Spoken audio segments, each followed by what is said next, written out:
Maganda ang araw po sa lahat ng ating mga taga-subaybay at taga-pakinig sa ating programang Bread of Life. Muli po ay sasahimpapawid ang programang ito na umaabot sa bawat tao sa iba't ibang dako ng mundo na uhaw sa salita ng Panginoon. So ngayong umaga, isang dakilang pribilehiyo na muli tayong magsasama-sama para po magsalo-salo sa salita ng Panginoon na siyang pagkain ng ating buhay espiritual. Salamat po sa Diyos sapagkat ang ating programa po ay tinatangkilik na po sa iba't ibang lugar, sa iba't ibang bansa ng ating mga kababayang mga Pilipino. Alam po ninyo, ang mga Pilipino po, halos lahat po yata ng panig ng mundo ay nararating ng mga kababayan natin, lalo na yung mga OFW. At marami po ang nagme-message po sa akin na sila po ay nakakapanood ng ating live streaming every 6 a.m. in the morning dito po sa programa nating Bread of Life. Kaya batiin muna po natin ngayong umaga ang ating mga taga-subaybay at taga-pakinig sa programang Bread of Life na nasa iba't ibang bansa. So may isa po tayong taga-pakinig sa Cyprus, si Sister Emma. Mapagpalang araw sa iyo, mahal na kaibigan at kamanggagawa kay Kristo. Sa iba pang mga kapatiran dyan na nakadiscover na ng programang ito na Bread of Life, mapagpalang araw ang pagbati ko sa inyo. At gayon din po sa ating isa pang taga-pakinig, si Adele Tortesellas. Ito naman po ay sa Sydney, Australia. At pagpalain ka ng Panginoon sa iyo pong pagbubukas at pakikinig din sa programa ng Bread of Life. At ganun din po yung iba pang mga nandyan sa Australia, saan man kayong lugar na naabot ang programang ito, mapagpalang araw sa inyo. At ganun din kay Sister Rosalinda, dyan po sa Korea. Siya po ay masugid na taga-subaybay na po natin sa programang ito. At may puso rin po na talaga pong tayo po ay tulungan para po tuloy-tuloy nating maitaguyod ang ating programa. At gayon din po yung iba pang mga tagapakinig natin na nasa iba't iba pang mga bansa sa Canada, sila Engelbert Madera, sila Brother Pablo, si Bishop Alba, at sa iba pang mga kaibigan natin dyan sa New Creation Church, kila Sister Rowena at Pastor Rix. So pagpalain kayo ng Diyos, at sa lahat pa ng ating mga tagapakinig, sa aking pinsan si Julie Asis, at sa marami pang mga taga-subaybay natin dyan sa lugar ng Canada. Magandang araw sa inyo. At ganon din sa ating mga taga-subaybay dyan sa Amerika, especially sa San Jose, sa Fresno, Sacramento, Hayward, San Francisco, Daly City, sa San Bruno, sa iba't iba pang lugar ng California at sa iba pang lugar ng Amerika na nakakapakinig na at nakakapanood sa programa ng Bread of Life. Mapagpalang araw ang pagbati ko sa inyong lahat.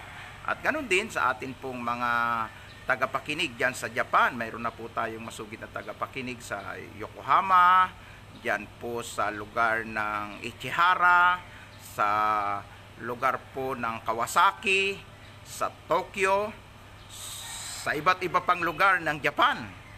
Mapagpalang araw sa inyo ang aking pagbati, at sumaatin lagi ang pag-iingat at patnubay ng banal na Espiritu ng Panginoon. At sa atin din pong mga tagapakinig at taga-subaybay dyan sa China, sa Hong Kong, sa Macau at sa iba pang mga lugar ng China, mapagpalang araw, magandang umaga ang pagbati ko sa inyo. At gayon din po sa atin pong mga taga-subaybay at mga tagapakinig po sa iba pang mga bansa na hindi ko po mabanggit na isa-isa, pero kayo po ay nakakapanood at nakikinig at sumusubaybay din sa programa ng Bread of Life. Mapagpalang araw ang pagbati ko sa inyo. At syempre sa ating mahal na bansang Pilipinas, from Luzon. So mga kamanggagawa natin sa Shalom Ministry sa pangunguna ng ating mahal na kaibigan Father Archie Giriba, good morning po. At sa ating mga co-preacher diyan sa Shalom, mga worker at mga talaga pong mga kapatid na masipag na naglilingkod sa Panginoon sa Shalom Ministry, ginagamit ng Panginoon mightily para po ihayag ang mabuting balita ng kaligtasan sa marami nating mga kababayang Pilipino. At sa atin pong mga kaibigan at kapatid dito po sa iba't ibang church sa Luzon, kasama na po dyan ang Jesus the Rock of Salvation sa pangunguna ni Pastor Rapi, si kay Pastor Melo Chavez, dyan po sa Pateros, sa Jesus the Word of Salvation, mapagpalang araw, mahal na kamanggagawa. At gayon din po sa iba pang mga ministry na sila po ay kasama na po sa sumusubaybay sa programang ito. Sa mga kamanggagawa po natin dyan po sa Masbate, pagpalain po kayo ng Diyos saan mang lugar, anumang ministry ang inyong kinalalagyan. At gayon din po ang ating mga kamanggagawa po sa iba't ibang lugar po dyan po sa Mindanao, Davao City, Davao Oriental, Occidental, Del Sur, Del Norte. Mapagpalang araw sa inyo. At ganon din sa ating kamanggagawa dyan sa party po ng Jensan, sa Sultan Kudarat, sa Lambayong, President Quirino, at ganon din po sa Cotabato City, sa iba't iba pang lugar dyan sa Mindanao, sa Butuan City, sa party po ng nakalimutan ko na po itong lugar na ito. Basta po sa iba't ibang lugar po ng Mindanao. May isa po ako napanood, nasa Dinagat Island, naalala ko po, si Pastor Angkoy. So salamat na siya po isa na po sa ating taga-subaybay dito, diyan po sa Dinagat Island. Sa mga taga-Surigao at sa iba't iba pang lugar po ng ng party po ng Mindanao. Pagpalain kayo ng Diyos sa inyo pong pagsubaybay sa programang ito. At diyan sa Bisaya ay mayroon po tayong regular na tagapakinig, si Sister Rowena Hikes, ang kanyang asawa si Pastor Jack.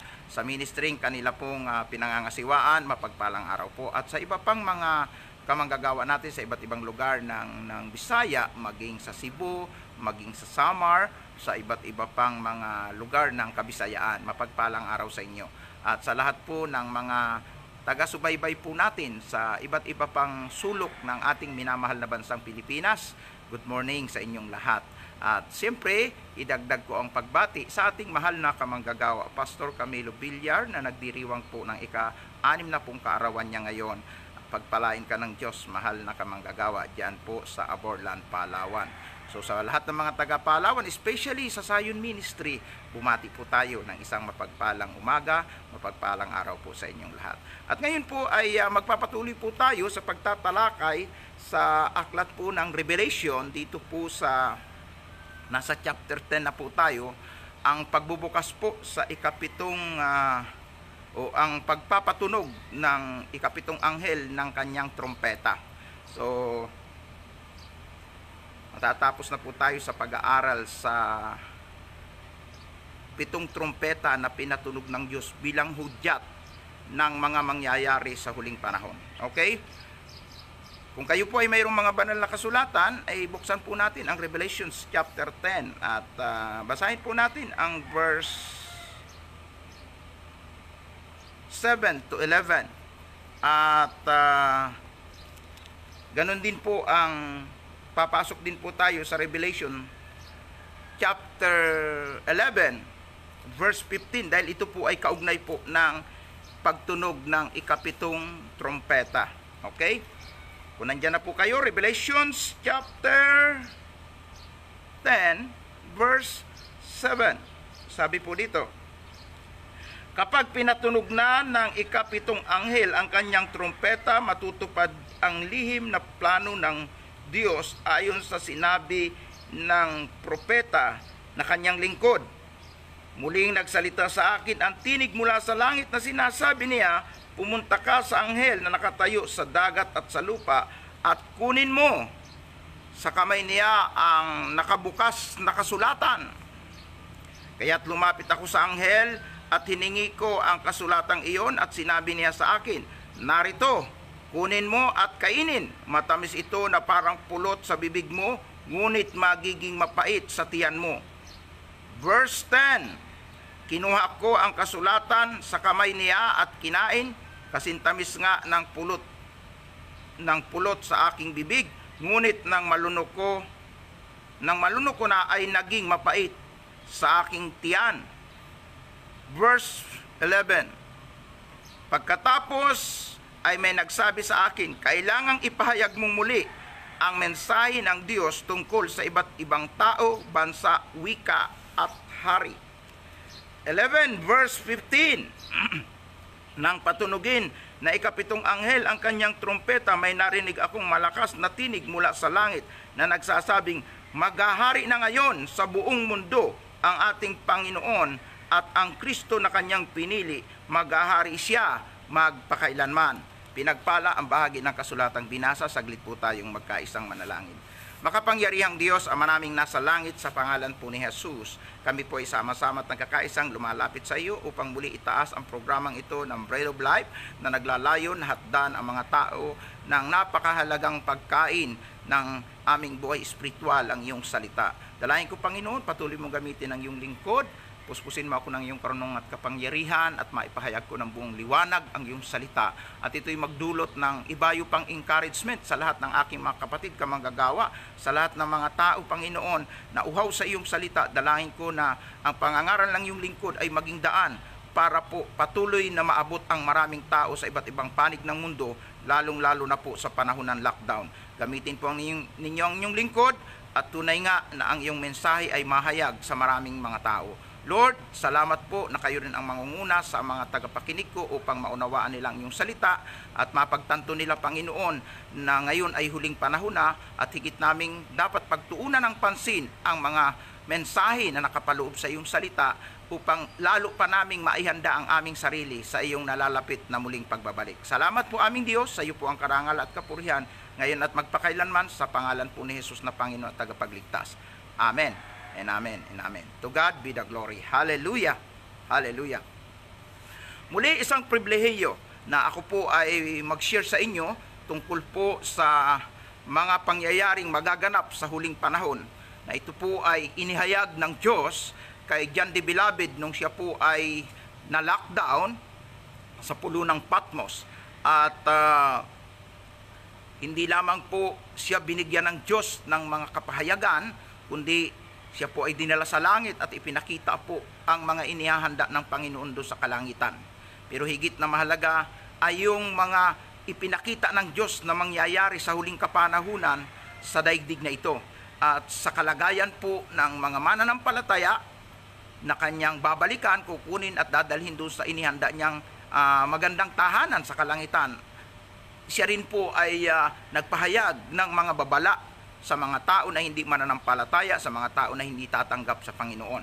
At ito nga pong pinag-aralan natin ay napakahalaga po ng mga babala sa chapter 6, yung patungkol po sa 4 na kabayo na sumasagisag po sa mga matitinding pangyayari na mangyayari ngayong huling panahon. At ngayon ay pumasok po tayo doon po sa 7 anghel na iihip ng 7 trompeta, na iyon ay hudyat para po maganap ang iba't ibang mga salot.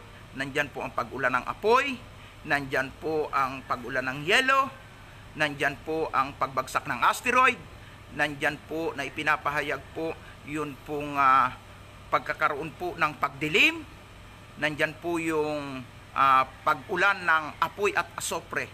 So yan yung mga mangyayari kapag ka po ibinigay na ng Diyos ang go signal sa pamagitan ng pag-ihip ng mga anghel. At ngayon nga po ay nandito po tayo sa 7 anghel na iihip po ng kanyang trompeta. At ang sabi dito sa pag-ihip ng trompeta nito ay sabi doon sa Revelation chapter 7 ay isa sa katuparan ng Diyos ang kanyang mga lihim na panukala na kanyang inihayag sa kanyang mga lingkod.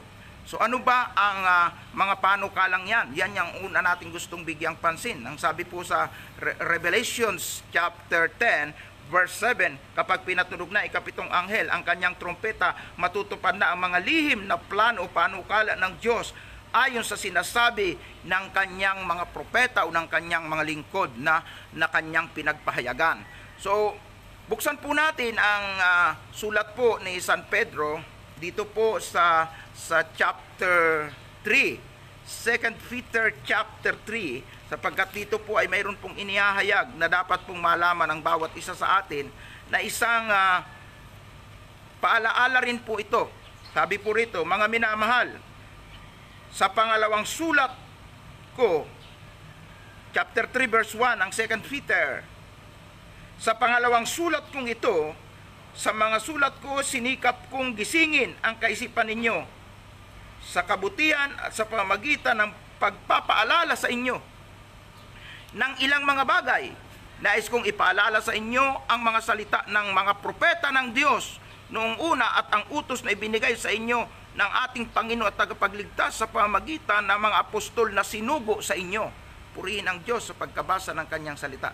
Kung ating tutunghayan po, yung binasa natin na Revelation chapter 10 verse 7 at ito pong sulat ni San Pedro sa 2 Peter chapter 3 verse 1 to 2 ay halos magkasing parehas po ang sinasabi.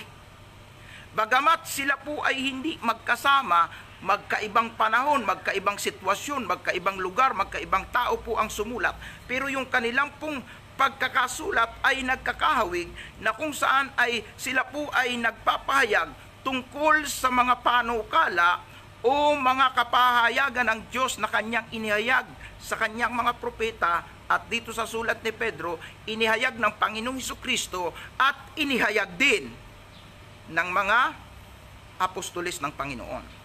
Ano ba itong mga panukalang ito na inihayag ng Panginoon sa mga propeta, inihayag ng Panginoon sa kanyang mga apostol, sa kanyang mga apostoles o sa mga disciple niya, na inihayag mismo rin ng ating Panginoong Hesukristo sa inyo pong mga tagapagbasa, tagapag-aral ng Biblia. Ako po'y naniniwala na ito po ay hindi lingid sa bawat isa sa inyo kung ano yung mga inihahayag na ito.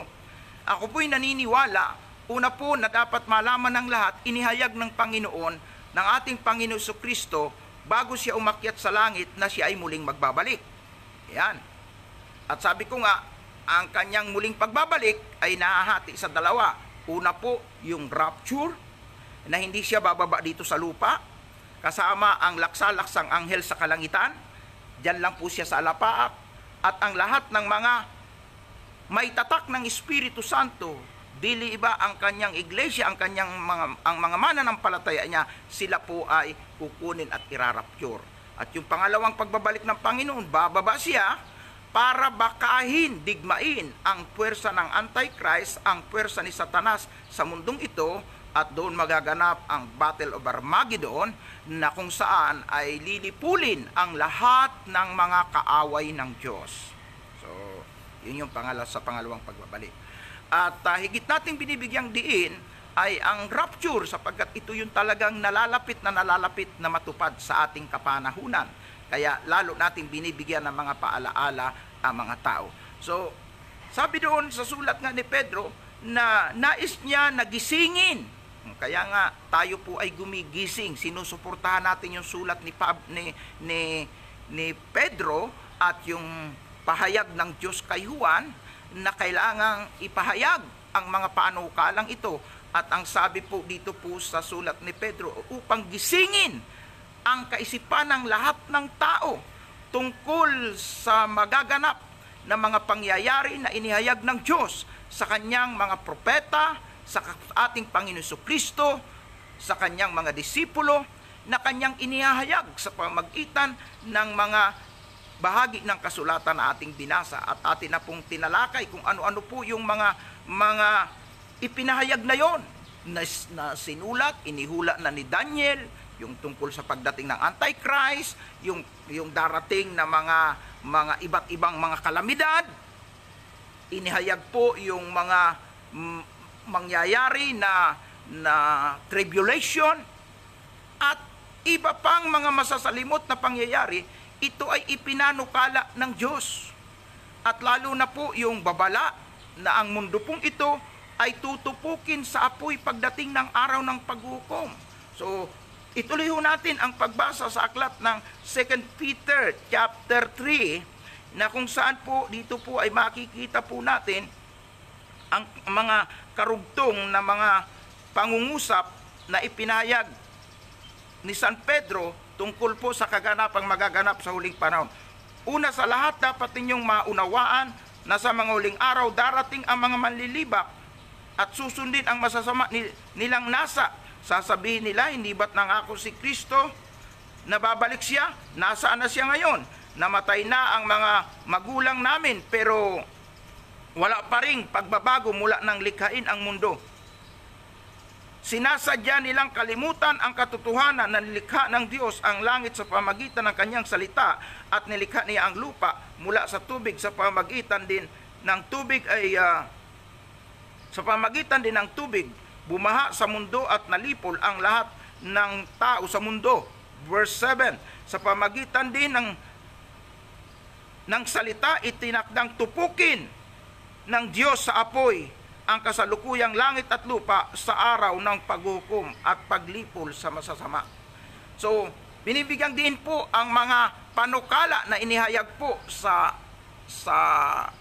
apostol na si Pedro na kanya pong isinulat at ipinahayag po sa atin na ang sabi, ang layunin nga nito ay para gisingin tayo, paalalahanan tayo, ialarma ang ating buhay pananampalataya para hindi po tayo tutulog-tulog, na itong mga panukalang ito ay sadyang magaganap sa mga huling panahon, na ibinabanggit po doon na yung aral tungkol sa muling pagbabalik ng Panginoon, hindi na paniniwalaan ng marami at sasabihin, tagal-tagal na ikang sinabi yan, tagal-tagal na naming narinig yan sa mga magulang pa namin.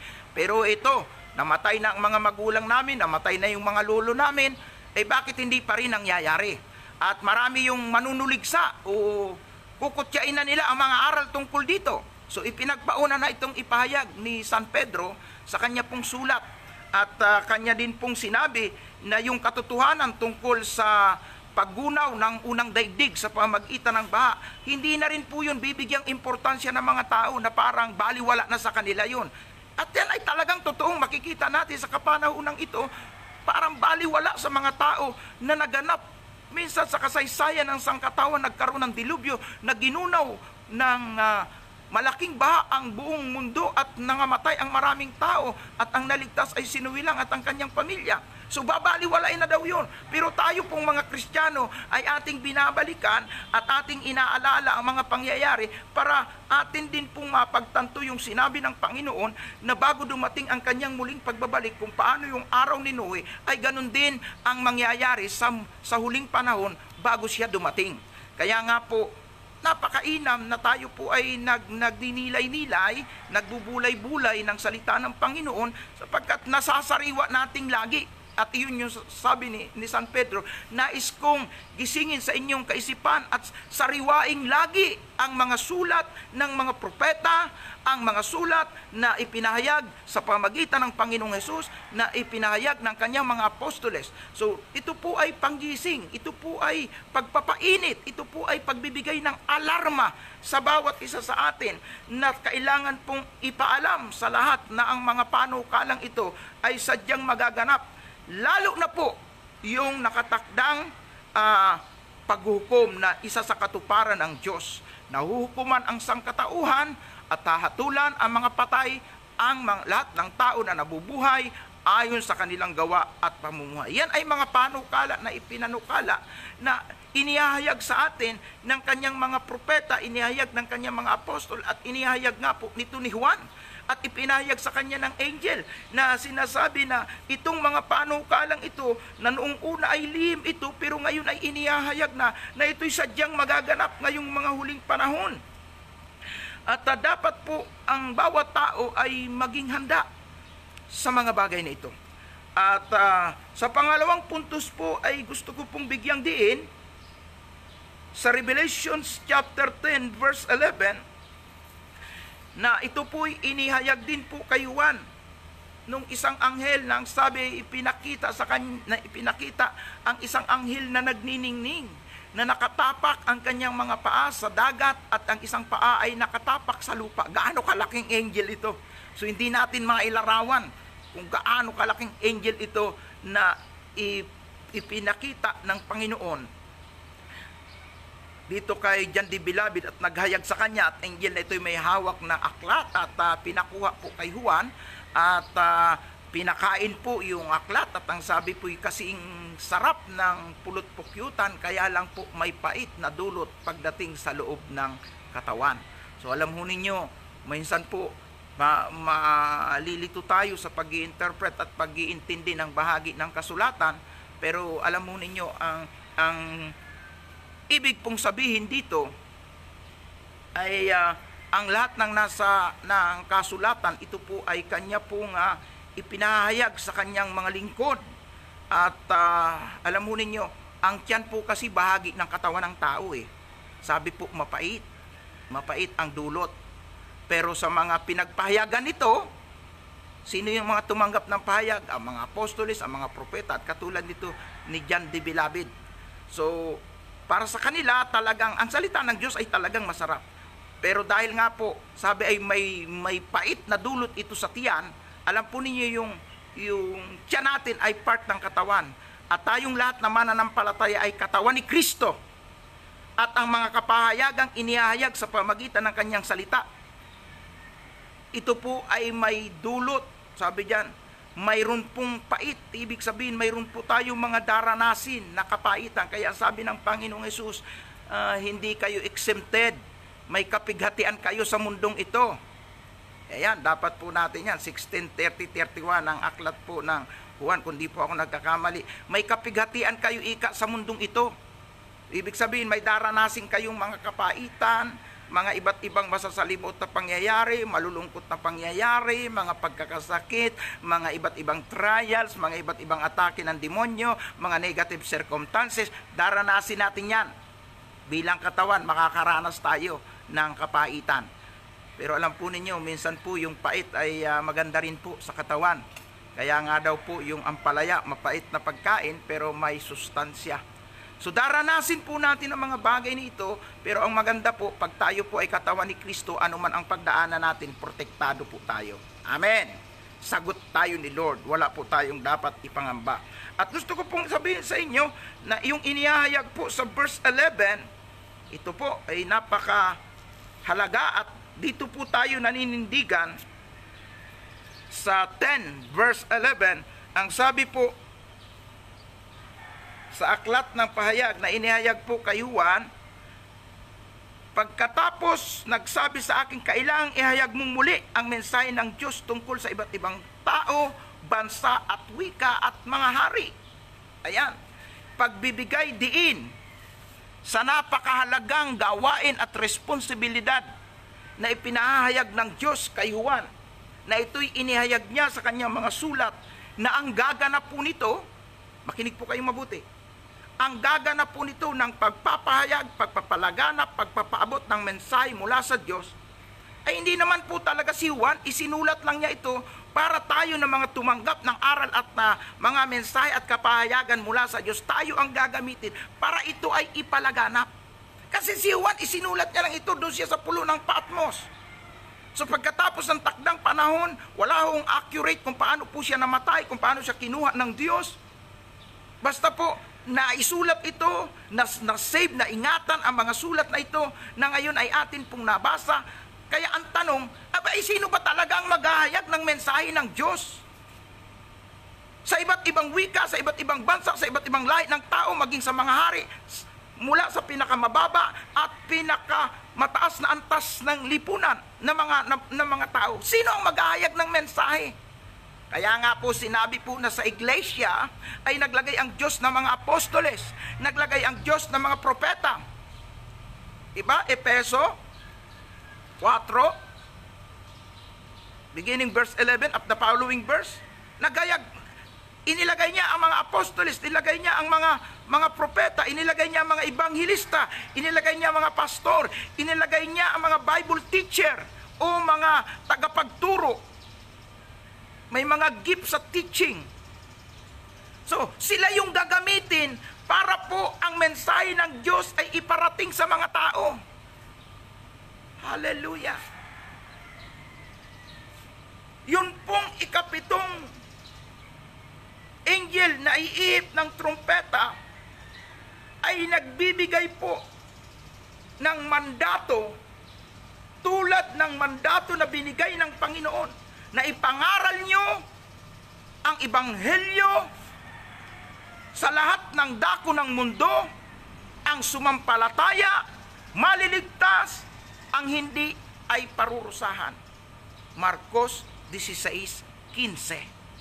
Na yung mandatong yun, inulit niya sa kanyang mga apostoles na kayo'y humayo, gawin niyong alagad ang lahat ng bansa, bautismuhan ang tao sa ngalan ng Ama, ng Anak, ng Espiritu Santo, turuan ninyo sila na ganapin ang lahat ng ipinag-uutos ko at ang pangako ng Panginoon, sasamahan ko kayo hanggang katapusan ng mundo. Mateo 28, talatang 19 hanggang 20. Iyon ang mga mensahe na kailangang ipalaganap. Ang tanong nga, ay sino? Katulad ng sinabi ko sa inyo, ito'y isa sa katuparan o gagampanan ng lahat ng mga nakakabasa ng kanyang salita, ng lahat ng mga tinawag at pinahira ng Diyos na maging apostol. Kaya nga, huwag kayong magtataka kung may mga church, ang tawag nila doon sa kanilang mga founder, mga tagapanguna ay apostol. Dahil hanggat nandito po ang church, yung apat na gift, yun po ay patuloy na mag-ooperate. Yung gift sa apostle, gift sa prophet, gift sa evangelist, gift sa pastor, gift bilang Bible teacher. At ang lahat naman ng mga mananampalataya na walang gift dyan ay susuport sa mga tao na mayroong mga kaloob na ito, na sila yung gaganap para ipalaganap, ipahayag ang mensahe mula sa Diyos. Ayan. Kaya kung iniisip ninyo, ay wala akong gift mag-preach. Ay paano, Brother Digo, hindi naman ako evangelist, hindi naman ako pastor, hindi naman ako teacher, hindi naman ako prophet, hindi naman ako apostle, ay hindi pala ako kabilang sa maghahayag ng mensahe. No! Isang katawan po tayo. Hindi lahat pare-parehas ang gawain. Kung ano ang kakayanang nasa iyo, gampanan mo yan. Sa gayon, magkakatulong, magkakaisa tayo na nagtatrabaho sa ministeryo ng Panginoon para yung utos na ipahayag nyo, ipalaganap ang mensahe sa mga bansa, sa iba't ibang wika, sa iba't ibang, maging sa mga hari, sa pinakamababang antas ng tao at pinakamataas na antas ng tao sa lipunan. Kailangan ipahayag ang mensahe ng Diyos.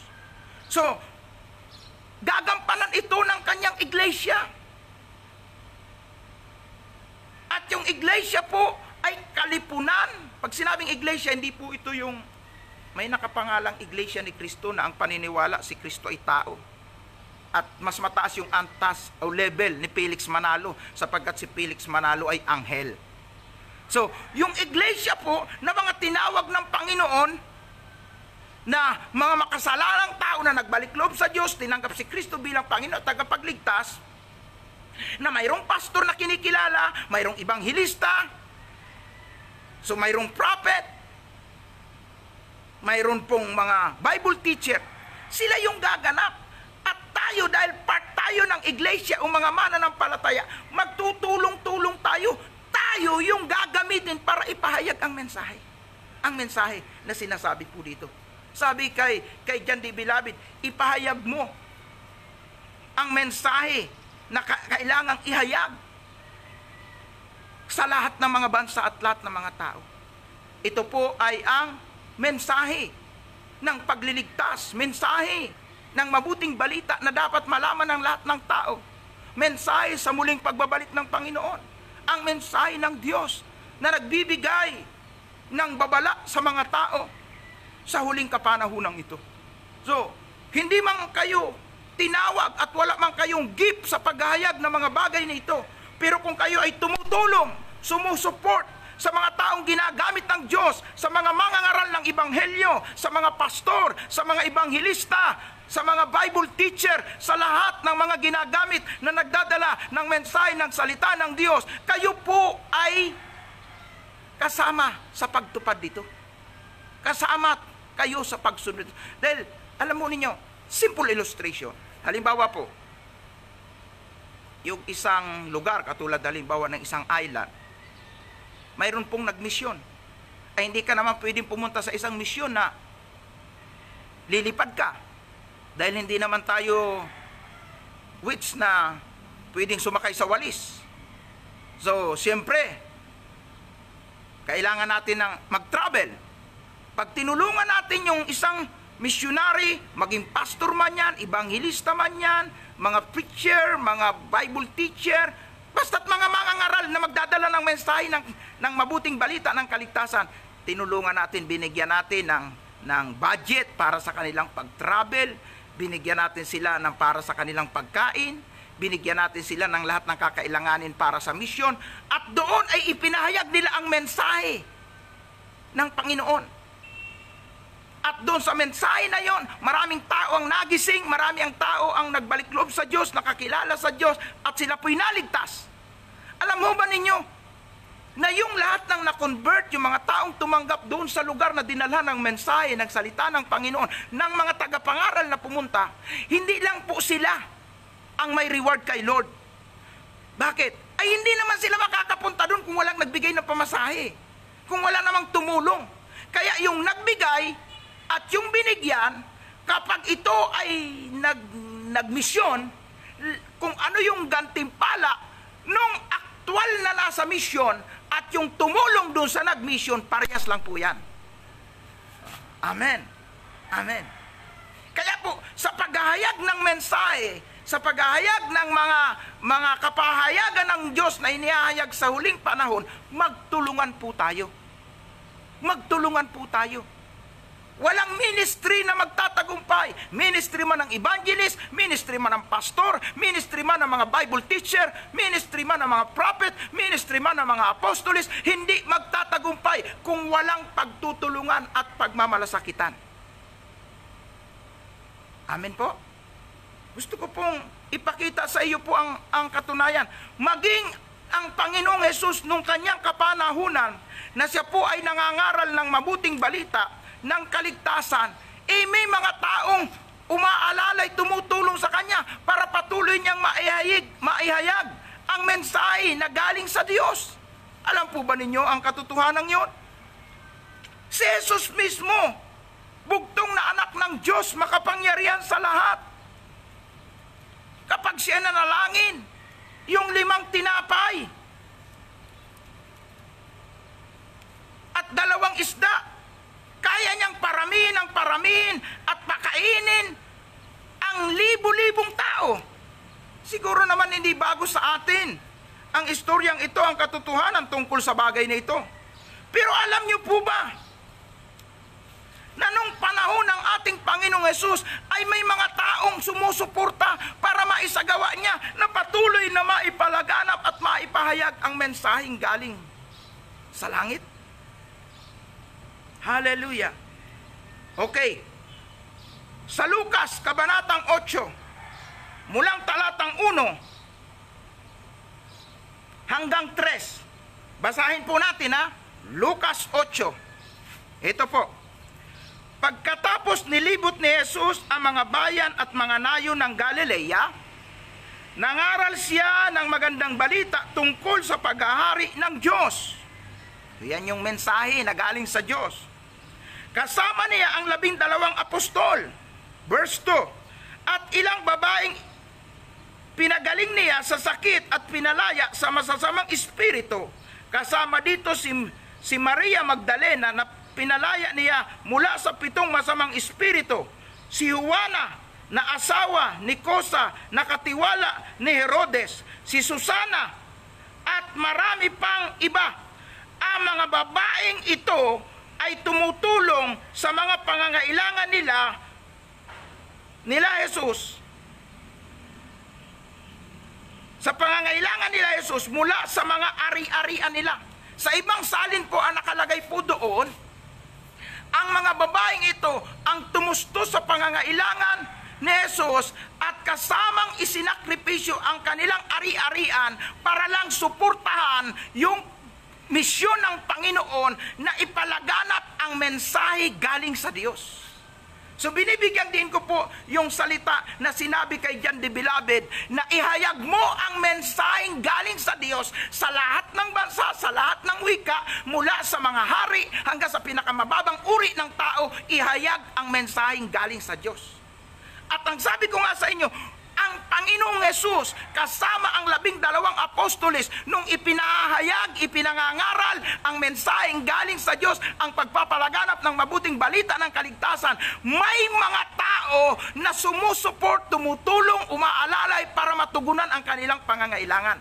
At binanggit po, wag ho tayong humiwalay. Nasusulat po nasa Biblia Dapat nating paniwalaan at dapat nating tanggapin ng maluwag sa ating kalooban. Nasusulat po na napakaliwanag na habang nililibot nila Jesus ang iba't ibang bayan at nayon doon sa lugar ng Galilee, ipinangangaral ang mabuting balita ng kaligtasan tungkol sa paghahari ng Diyos. Kasama niya ang kanyang 12 apostoles. Nandun po ang mga supporter, sila Mary Magdalene na pinalayas ang 7 masamang espiritu sa kanya, at binanggit po dito sila Susana, si Kusa na katiwala ni Herodes, si Susana, at marami pang iba. Marami pang iba.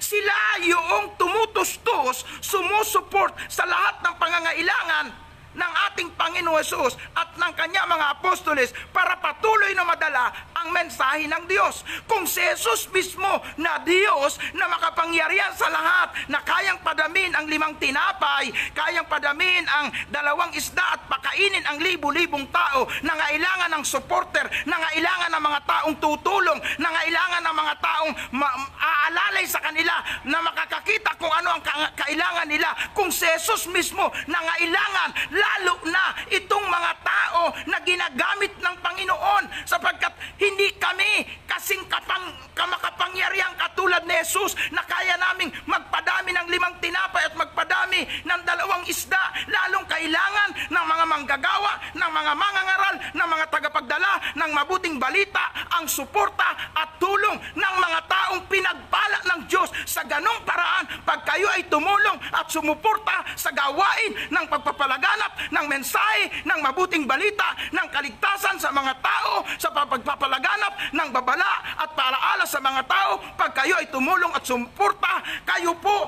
ay nakakaisa sa pagtupad ng tinatawag nating Great Commission o dakilang atas na iniatas ng Panginoon sa kanyang mga propeta, sa kanyang mga apostoles at sa lahat ng kanyang mga lingkod na tinawag mula pa noong una hanggang ngayon. Yang mga lingkod na yan kailangan tulungan, kailangan suportahan para patuloy nilang magampanan na ipahayag ang mensahe mula sa ating Panginoon. Amen.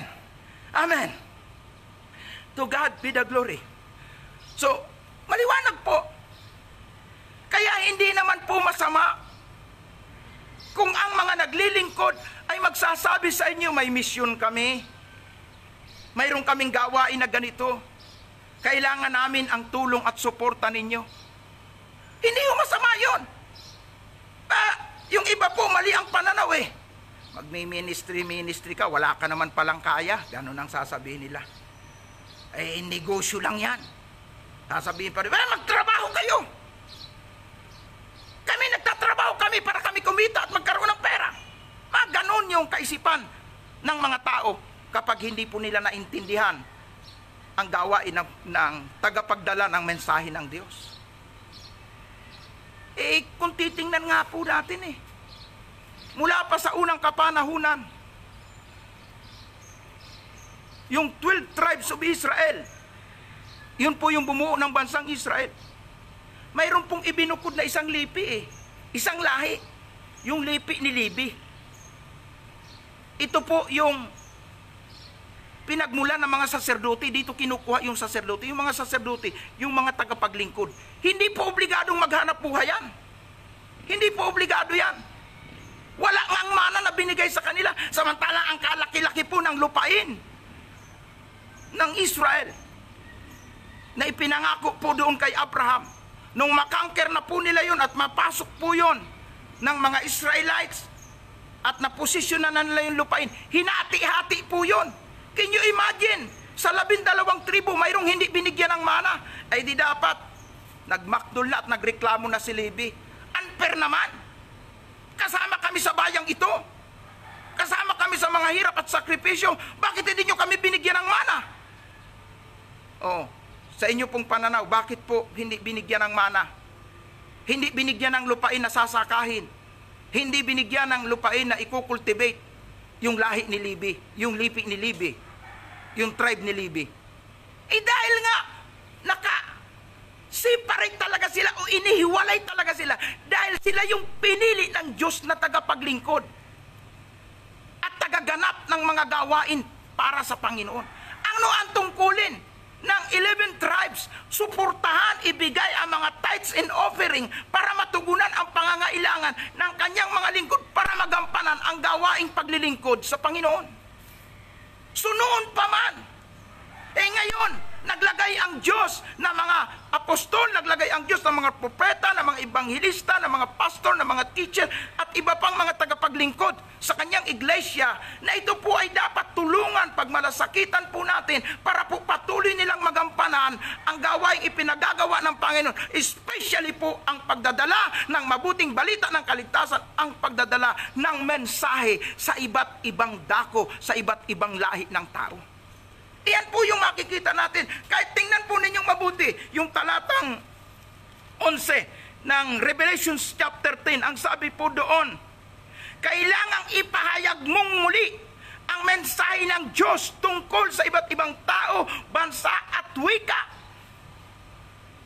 Tingnan po ninyo, hanggang sa huling kapanahunan, sinasabi kay Juan, nung isang napakalaking angel na ito, na nakatungtong sa dagat, nakatungtong sa mundo, sa lupa. Nagniningning siya. Punong-puno siya ng kaluwalhatian ng Panginoon. At ang sabi, ihayag mo. Sabihin mo ang mensahe ng Diyos sa iba't ibang tao, sa iba't ibang bansa.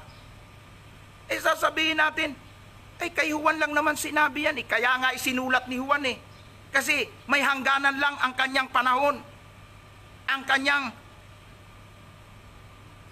pagtatrabaho sa Diyos ay may limitasyon lang. Sino ang maghahayag nito?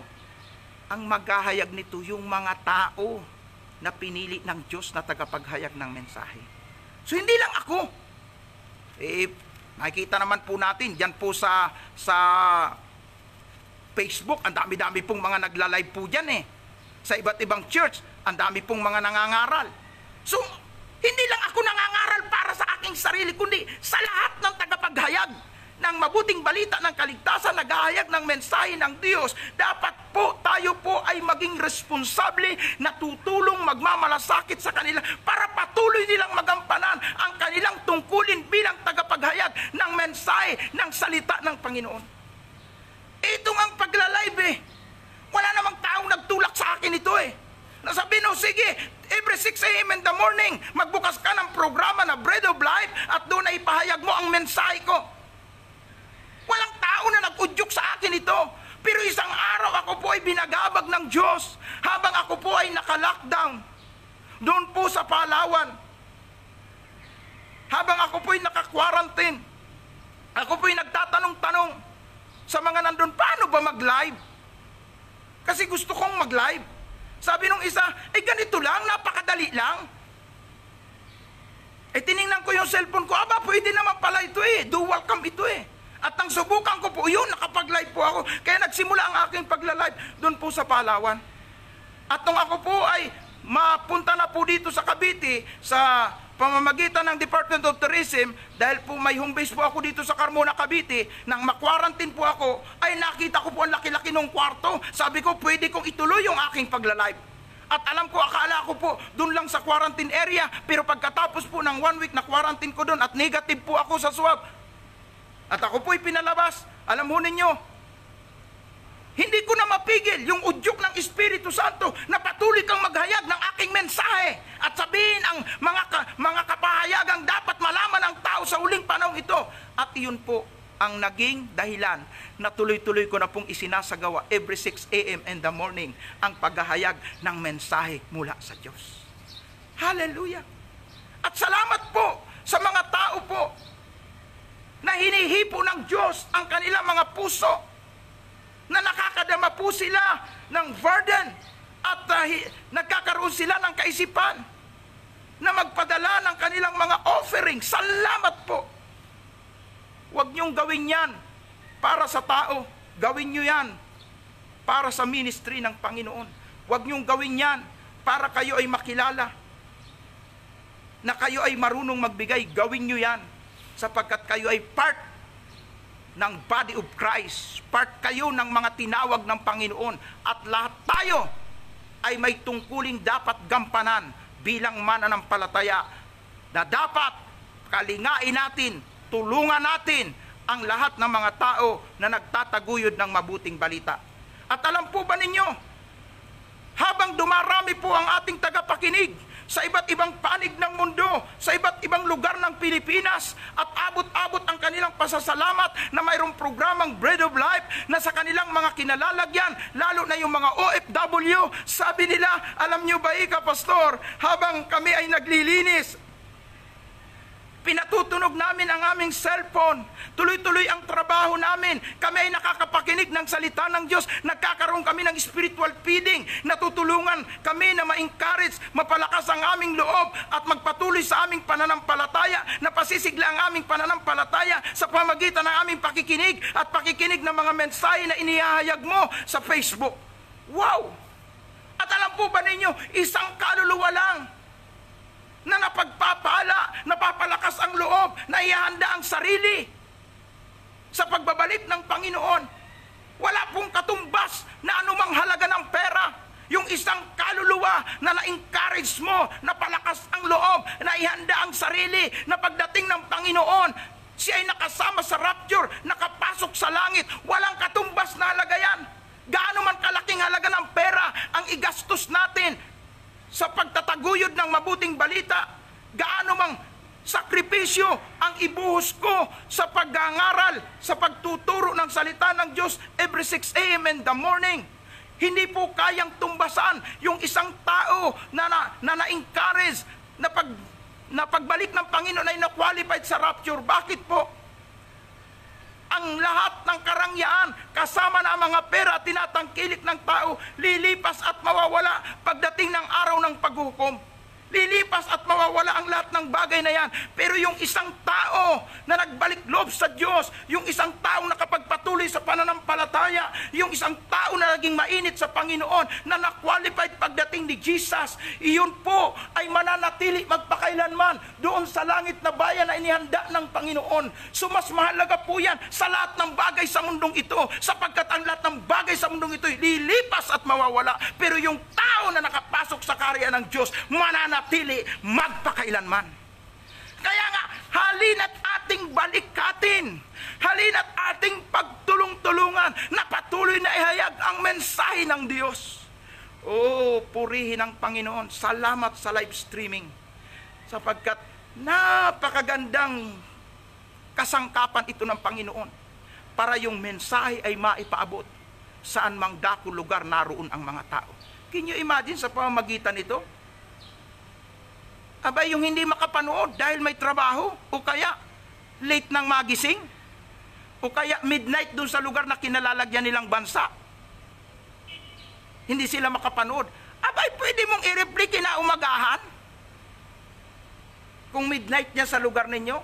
At kung hindi ka napanood dahil ikaw ay tanghali na gumising, abay, pwede mong buksan. Ay, buksan mo lang po yung profile ko, yung aking Facebook. Lahat po, tuloy-tuloy po yun, nakaseries po, lahat po, makikita ninyo doon. At pagkatapos po, pwede po ninyong i-save. O pwede rin yung i-request. Pastor, gusto kong i-send ito sa iba kong mga kaibigan at kakilala. Pag nag-request kayo, pwede ko po kayong padala ng mga kopya nito. Oh, ibig sabihin, yung ipinangangaral natin, tapos na po akong mangaral, pwede pang pakinabangan. Kahit po ilang taon ang lumipas, isave nyo lang, ingatan nyo. Pwede pang marinig at mapakinggan at mapagpala sila tulad din ng pagpapala na natanggap ninyo. Glory to Christ Jesus. Purihin ang Panginoon. Kaya nga, huwag tayong mag-atubili. Huwag tayong mag-alinlangan na tulungan at suportahan ang patuloy na pagtatuguyod at pagdadala ng mensahe galing sa Diyos. Iyan po ang sinasabi dito sa bahagi ng kasulatan na aking binibigyang diin sa Revelation chapter 10 verse 11 na nagsasabing kailangang ipahayag mong muli ang mga mensahe ng Diyos tungkol sa iba't ibang tao, sa iba't ibang bansa at iba't ibang wika. Na ang mensahe niyan ay mensahe ng Ebanghelyo ng kaligtasan, mensahe sa muling pagbabalik ng Panginoon, mensahe sa mga huling araw, mensahe sa mga mararanasan na mga iba't ibang trahedya sa huling panahon, at mensahe po tungkol sa mangyayaring tribulation, at mensahe po sa magaganap na rapture at sa magaganap na mga iba't iba pang masasalimuot na pangyayari sa huling panahon. Kailangang ihayag ito sa mga tao, ipaalam ito sa mga tao upang ang mga tao ay mabigyan ng babala at maihanda ang kanilang sarili sa muling pagbabalik ng ating Panginoon. Glory to Christ Jesus. Glory to Christ Jesus. To God be the glory.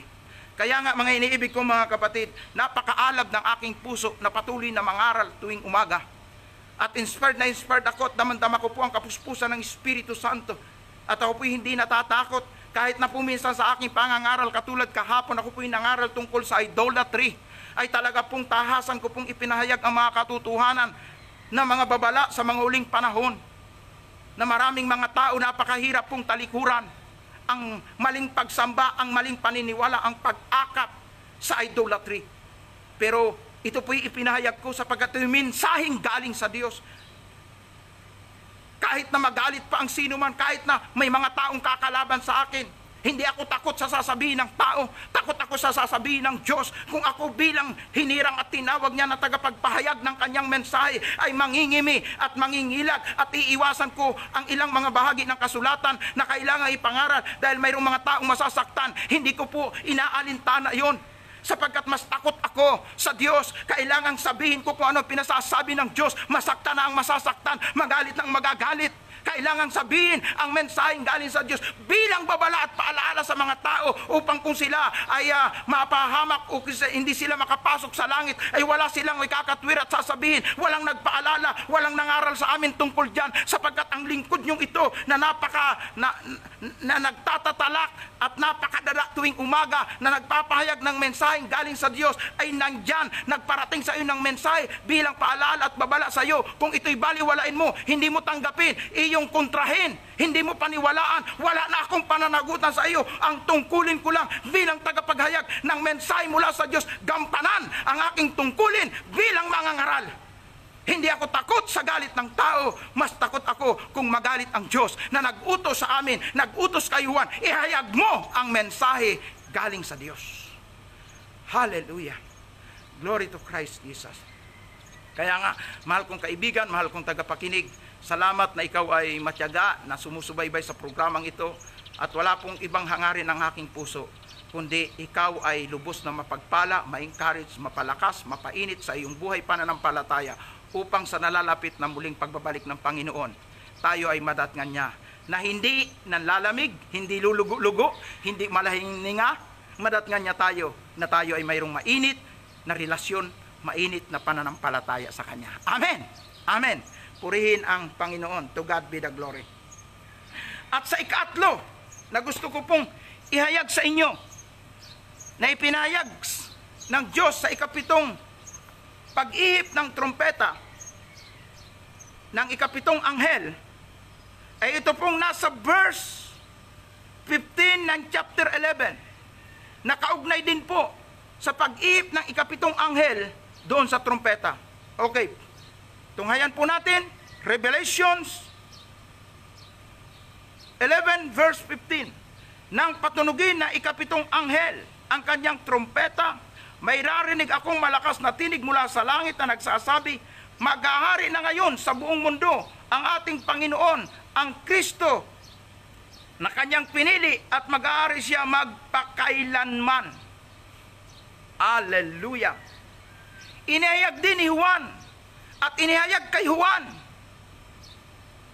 ang katotohanan ito sa pag-ihip ng ikapitong anghel sa kanyang trompeta, na ang sabi po doon, inihahayag na ang Kristo ay maghahari na. At iyan ay mangyayari kapag ka po nagkaroon na ng rapture at naganap ang kanyang muling pagbabalik, maghahari si Kristo sa langit at sa lupa. Hallelujah. So ibig sabihin, darating yung mga panahon na ang Panginoon ang kukontrol sa sansinukob, sa langit at sa lupa. Alam mo ba, yan ay tanong ng mga apostoles nung mabuhay na magbuli ang ating Panginoon. Kapag binasa po ninyo ang Book of Acts, nung mabuhay na magmuli ang Panginoon, ang mga apostoles ay kanyang tinipon. 40 araw na kasama niya ang kanyang mga disipulo. At samantalang sila ay magkakasama, nagtanong ang mga apostoles, Panginoon, maghahari na ba kayo ika sa Israel? Sa chapter 1 ng aklat ng Book of Acts, makikita po natin yan. Maghahari na ba ika kayo sa buong Israel? Verse 6, Acts chapter 1, verse 6. Minsang nagtitipon sila, tinanong si Jesus, Panginoon, ito na po ba ang panahon na ibabalik ninyo ang kaharian ng Israel? Iyon ang tanong Sapagkat iniisip nila nang mabuhay na magbuli ang Panginoon, si Kristo po hindi aakyat sa langit. Hindi sila iiwan. At maghahari na siya doon sa Israel. Abay, pambira, patay na nabuhay ba naman? Di sa paniniwala namin, hindi bastang leader natin ito, hindi bastang hari natin ito, patay na nabuhay. Sabi ng Panginoon, may itinakdang panahon ang Ama ayon sa kanyang kapanahunan at hindi ko ito pwedeng ipaalam sa inyo kung kailan. Pero pagdating po dito sa Book of Revelation, chapter 11, pag-ihip ng ikapitong anghel ng kanyang trompeta, ipinahayag po na ang sabi po dito, ipinahayag ng malakas na tinig mula sa langit na nagsasabi, maghahari na ngayon sa buong mundo ang ating Panginoon, ang Kristo na kanyang pinili, maghahari siya magpakailanman. Tingnan po ninyo nung kausapin si Jesus, kung maghahari na siya sa Israel, ng kanyang mga apostolis pagkatapos na mabuhay na magmuli, halos magdadalawang-libong taon na po ang nakalilipas. So, paglipas ng halos 2,000 taon, nasabi ko nga katumbas ng 2 araw sa Diyos, isinulat naman ni Juan, itong kanyang sulat na ito nang dinala siya sa langit at pinagpahayagan ng Diyos. Ito po ay nasa pagitan, I think, kung di ako nagkakamali, 90 AD to 100 AD, sapagkat siya ang huling apostol na nabuhay. At walang accurate ng petsa o panahon ng kanyang kamatayan. At kung paano yun, Diyos na po ang nakakaalam kung anong nangyari sa kamatayan ni John the Beloved. So, nung isulat niya ito, ibig sabihin, 2,000 taon na nakakaraan. At sinabi niya, inihayag ng Diyos na maghahari, pero iyon ay matutupad pag-ihip ng ikapitong trompeta. So, ibig sabihin, ang paghahari ni Kristo sa langit at sa lupa ay matutupad sa huling panahon na magaganap muna ang paglitaw ng purhor sa chapter 6 ng Book of Revelation, ang pagtunog ng 6 na trompeta, at doon sa ikapitong trompeta, inihayag kay John the Beloved na maghahari na siya. So, ibig sabihin, matutupad muna ang iba't ibang mga salot, ang iba't ibang mga kalamidad, ang pag-ulan ng apoy, ang mga digmaan, ang mga tagutom, ang pagbagsak ng asteroid, ang kamatayan ng maraming mga tao na tatamaan ng iba't ibang mga kalamidad at asteroid. Mangyayari muna yun. At pagkatapos nga nun, magbabalik si Kristo at irarapture, kukunin ang mga mananampalataya, magkakaroon ng piging ng kordero, magkakaroon unang kasalan, ikakasal ang nobya sa nobyo, ang nobyo ay si Kristo, at ang nobya ay ang mga mananampalataya. Magsasama-sama dun sa langit, ang lahat ng mga tapat na naglingkod sa Panginoon. Puputungan ang kuruna ng buhay. Yun po ay panahon na tatanggapin ng bawat mananampalataya, ng bawat lingkod ng Diyos, ang gantimpalang inila ng Diyos ayon sa kanilang pagpapagal na ginawa sa Kanya. Habang tayo nagkakasiya at mayroon pong pagkakaloob ng mga gantimpala sa lahat ng mga anak ng Diyos at mananampalataya at mga tapat na lingkod na naglingkod sa Panginoon, ang daigdig na ito ay ibibigay sa Antichrist, at darating yung panahon na kung saan ang kontrol ay ipapagkaloob sa Antikristo sa loob ng maikling panahon.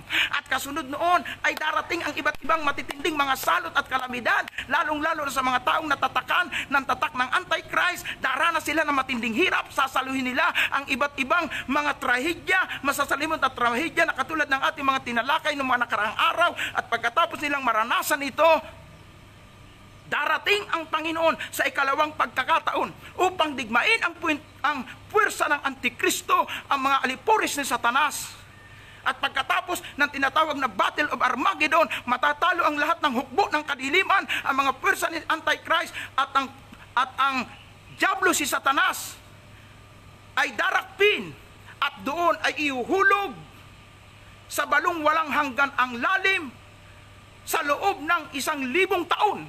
At sa loob ng 1,000 taon, maghahari si Kristo sa langit at sa lupa, na iyan ang tinatawag nating the millennial reigns. Hallelujah! Kaya tayong lahat ay dapat excited sapagkat ito po ay talagang mangyayari. Walang duda, siguradong mangyayari. Kaya magalak kayo, mga tagapagdala ng mensahe mula sa Diyos. Magalak kayo na mga mananampalataya na kabalikat sa gawain ng Panginoon. Magalak kayo na mga tao na nagpapatuloy sa Panginoon, sapagkat ang nananatili na naglilingkod sa Panginoon hanggang wakas, yan ay siguradong maliligtas at makakasama sa rapture, at makakasama ang Panginoon magpakailan-kailanman sa tahanang inihanda doon sa Kanyang kaharian. Hallelujah! Oh, glory to God! Glory to Christ Jesus.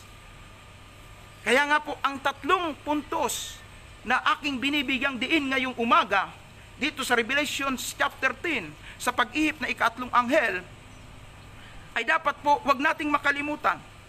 Ang una po ay ang pagsasakatuparan ng mga lihim na panukala ng Diyos na magaganap sa mga huling panahon, na ito ay Kanyang inihayag dito nga kay Juan, Revelation chapter 10 verse 7, at inihayag kay San Pedro, 2 Peter chapter 3, 1-7. At ang pangalawa po, Revelation chapter 10 verse 11, pangalawang mensaheng ipinakikita sa pag-ihip na ika-7 anghel, ay ang utos na dapat ikalat at o ang pagpapalaganap po ng mensaheng mula sa Diyos, na ipapalaganap ang mensaheng yan ng mabuting balita ng kaligtasan, mensahe sa rapture, muling pagbabalik ng Panginoon, mga mensahe at babala sa mga trahedya na naranasin ng mundo sa tribulation.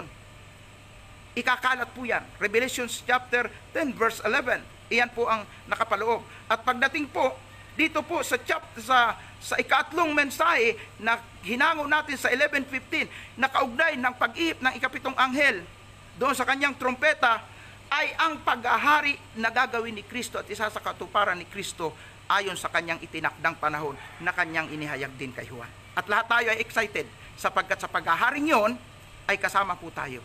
Sapagkat hindi maghahari si Kristo na wala ang kanyang paghaharian. At ang paghaharian niya ay tayong mga mananampalataya. Siya ang ating hari ng mga hari at Panginoon ng mga Panginoon. At dapat tayo ihanda sapagkat malapit na po ito. Pagpalain po tayo ng Diyos sa pamagitan ng kanyang mga salita. Muli, ako po'y nagagalak na ako po ay sinamahan ninyo sa ating 1 oras na live streaming, at nawa ito po ay nagdulot sa atin ng karagdagang encouragement, nakapagpatatag sa ating pananampalataya, at nagdulot po sa atin ng karagdagang hamon para tayo ay patuloy at sama-samang maglingkod sa Panginoon. Kung kayo po ay napagpala sa inyong pakikinig, at gusto nyong mapagpala ang inyong mga kaibigan, mga kakilala, mga relatives, group chat, pakipasa po ang mensaheng ito. Kailangan din po nilang marinig ang mensaheng galing sa Diyos na inihayag ng kanyang lingkod. At ako po ay minsan pa nais manalangin sa bawat isa Kung kayo po ay mayroong mga prayer requests, kasama na po ang inyo pong mga personal na pangangailangan, sakit karamdaman, ano pa mang inyong mga karaingan. Hindi ko po ito may isa-isa. Pero sa inyong kinalalagyan sa loob ng ilang sandali, pwede ninyong iyukod ang inyong ulo at sambitin ninyo ang inyong kahilingan. At maniwala kayo, ang Diyos na makapangyarihan sa lahat na naghayag ng mga dakilang kapahayagan kay Diyan di Bilabid ay nariyan at nakatunghay sa iyo. Nakikita ka niya at alam niya ang laman ng iyong puso, alam niya ang problema mo, alam niya ang pangailangan mo, alam niya kung ano ang iyong dinaramdam, alam niya solusyonan kung ano ang problemang mayroon ka. Manalig ka sa Panginoon. Yes. Sige po, sa loob ng ilang saglit, sabihin natin ang ating mga prayer request sa Panginoon. At tayo po ay darako na sa panalangin.